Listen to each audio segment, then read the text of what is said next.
I watched 10 of the raunchiest, most notorious 80s comedies just to see which ones still hold up and which ones would get banned today. I've got Michael J. Fox in an R-rated scavenger hunt, Johnny Depp hiding naked, and at least 2 films that would get you canceled today just for liking them.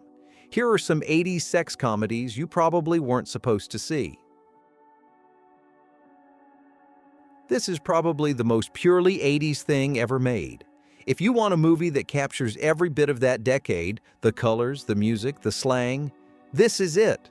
4 friends, all tired of being virgins, decide they're not going to let another summer pass them by. They make a pact to help each other finally get there. It's the blueprint for later movies like American Pie, right down to the guy who gets cold feet because he's actually fallen for a girl. The whole movie is set against the backdrop of big hair, roller skates, BMX bikes, and breakdancing on the boardwalk. Every single shot is crammed with classic 80s visuals. Boomboxes, bodybuilders, high socks, white tennis shoes. If you wanted to explain 80s teen movies to someone who's never seen one, Hot Moves does it all in 90 minutes. It's the American Pie formula, but cranked up with that unmistakable 80s energy. If you missed it, you missed a full-on pop culture time capsule. This one's got Randy Brooks and, for football fans, Dick Butkus in the cast. But it's actually a guy named Lee McCloskey who plays the lead. He's not exactly a household name, but he carries the film as a guy who keeps getting kicked out of one university after another. Every time, it's for the same thing. He just can't stop chasing after every girl on campus, and of course, that's what gets him in trouble over and over. Russell has one big problem. If he doesn't get his diploma soon, he loses out on the trust fund from his rich parents. So, he comes up with a plan. Not exactly the most dignified plan, but a plan. He enrolls in Burger University, a hamburger college where you learn how to run your own franchise. The goal is just get any degree and cash in on that trust fund. Naturally, that leads straight to chaos, because this is still Russell we're talking about. There's not a politically correct moment in sight. The movie just charges ahead with every joke, at the expense of women, men, anyone who's overweight, you name it. The movie never even tries to tone it down. In School Spirit, Tom Nolan plays a college guy who's really just trying to hook up with his girlfriend. Except he makes a classic mistake, heads out to the store to buy protection, and ends up getting killed in an accident.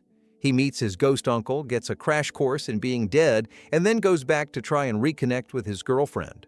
The catch is, now he's invisible.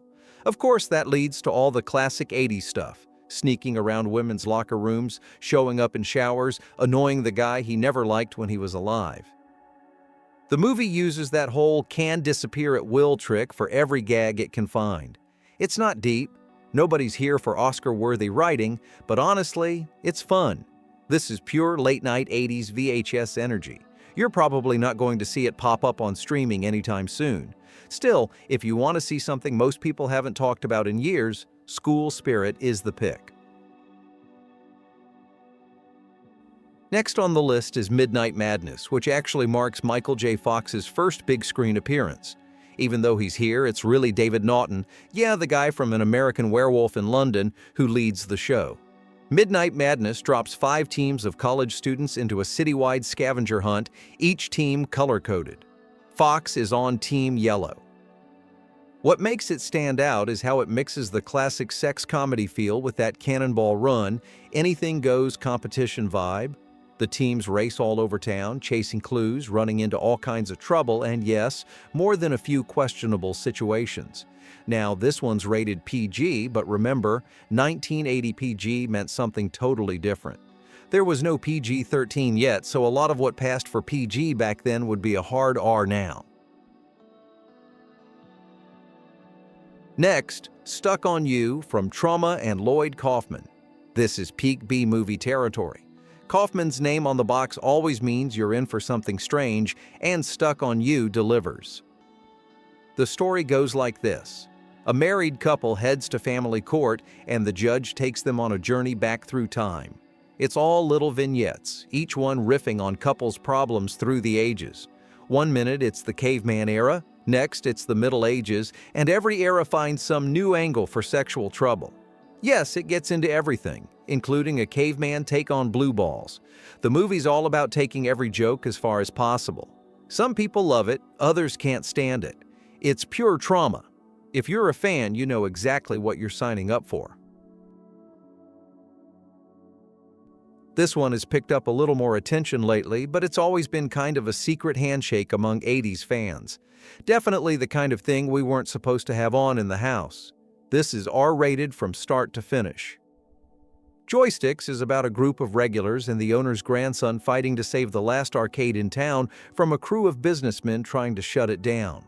Joe Don Baker shows up as the villain, but the real star here is the vibe. Everything's set in that neon-lit soda and pizza arcade atmosphere.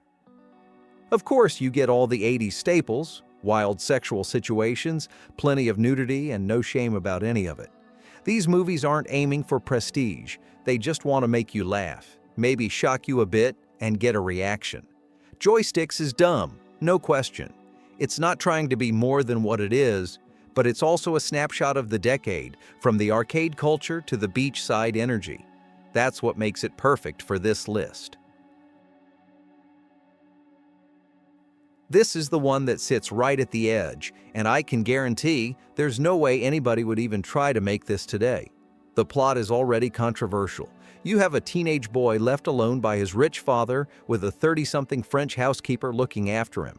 Naturally, the guy is at that age where everything is about sex, and he's constantly obsessed with his housekeeper. He spies on her while she changes. She doesn't just catch him, she brings him in and lets him watch.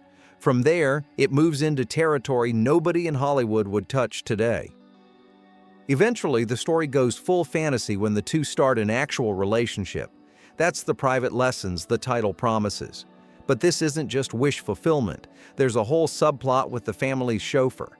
He's the villain, working an angle to blackmail the housekeeper because she's undocumented, planning to squeeze money out of both her and the boy's father.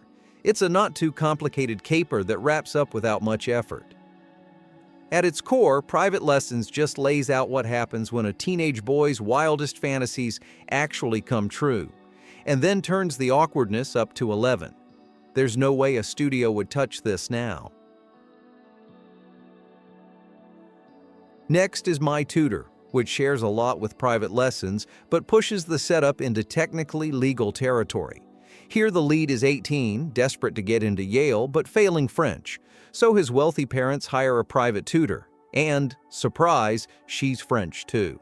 For some reason, 80s Hollywood just fixates on the French woman equals sexual liberation angle. It's everywhere. His friends keep trying to drag him out for summer misadventures, but the main action is happening at home. The tutor is about 30, and the boy is barely out of high school, but this time it's all above board. No underage stuff. It's a teenage fantasy made real, but this time the script actually makes it plausible. No A-list stars in this one, but plenty of recognizable faces if you know your 80s movies. My Tutor works because it never takes itself too seriously. The comedy stays front and center, awkward, clumsy, never genuinely sexy. Occasionally it tries for something a little more sensual, but always lands back in the teenage boy fantasy zone. Number 2 is Private Resort, and this one is right up there with my all-time favorites. It's Johnny Depp in one of his earliest roles, along with Rob Morrow and Leslie Easterbrook from Police Academy. Two college-age guys head down to a luxury Florida resort for the weekend, surrounded by rich, beautiful people. Naturally, the goal is to score. That's what these movies are always about. Leslie Easterbrook's character is the main distraction, married to Hector Elizondo's con artist character. The boys get tangled up in a side plot with the couple, and before long, every cliché is in play. Sneaking around, getting caught, running into the husband at the worst possible time. In between the setups and punchlines, the movie is basically a highlight reel for 80s beach culture. Private Resort is pure 80s fun, no apologies. If you want to see Depp before he was famous, this is the place. The top spot goes to Mischief, a movie that weirdly still flies under the radar. It's a 1980s sex comedy set in 1956 Ohio, so you get that perfect mix of 50s nostalgia and 80s irreverence. The film doesn't take itself seriously from the start. It even riffs on the Star Wars opening crawl before jumping straight into the past. The cast is stacked. Kelly Preston, Catherine Mary Stewart, Terry O'Quinn, and Jamie Gertz. The whole thing is full of classic 50s cars, diners, and music. You get Elvis, Chuck Berry, and a killer soundtrack with Blueberry Hill. Every song lands at just the right moment. Preston has her first big nude scene here, but even that gets played for comedy more than anything. Jamie Gertz turns in a great ugly duckling performance, and by the end, everyone gets their moment. Mischief is the rare sex comedy that still has some heart. It's a must for fans of the genre and honestly, for anyone who wants to see just how wild and strangely sweet these movies could get.